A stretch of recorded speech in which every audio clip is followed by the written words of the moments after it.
Salam əziz şagirdlər. Mən Eduqaran Tədris Mərkəzinin riyaziyyat müəllimi Mehtiva Aytəkin.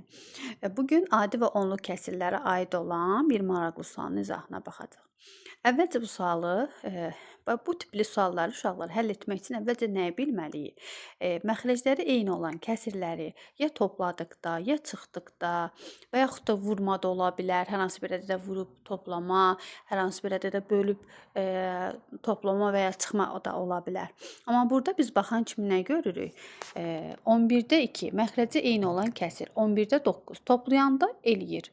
Məxrəcimiz eynidirsə surətləri toplayırıq. Yəni 2 ilə 9-u toplayırıq, eləyir 11. Yəni tam ədəd eləyir. Deməli biz nə edəcəyik?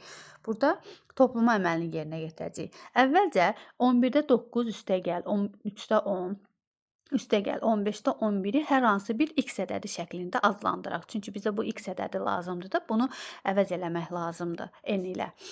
Deməli, nə edirik? 11-də 2 ilə 11-də 9-u toplayırıq. Eləyir 11-də 11. Yəni, bu da bilirik də neçə eləyir? 1 eləyir. Açıq şəkildə yazıram. 1 üstə gəlinsin. Digərin fərqli rənglə göstərəcəm. 13-də 3 ilə 13-də 10-u toplayıram.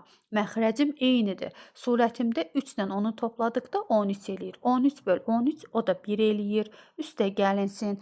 Keçirəm 3-cü kəsiri hesablamağa. 3-cü kəsirdə də 15-də 4 ilə 15-də 11-i toplayıram. Surətlər məxrəcimi eynidirsə, surətləri 4 ilə 11-i toplayıram, eləyir 15-də 15. Yəni, bu da eləyir 1. Bərabərdir. Biz hansı əməli yerinə getirdik? Bu n ilə x-i də mütləq toplamalıyam. Bərabərliyin sol tərəfi ilə sağ tərəfini topladım. Deməli, nə qaldı? N üstəgəl x-imiz bərabər oldu 1 üstəgəl. 1 üstəgəl 1 3-ə. Və mənə deyirdi ki, bu ifadəni n-lə ifadə elə. Yazıram, x bərabərdir 3 minus n. Deməli, variantlarda bu cavab hardadır? A bəndində. Deməli, cavabımız olur A bəndi.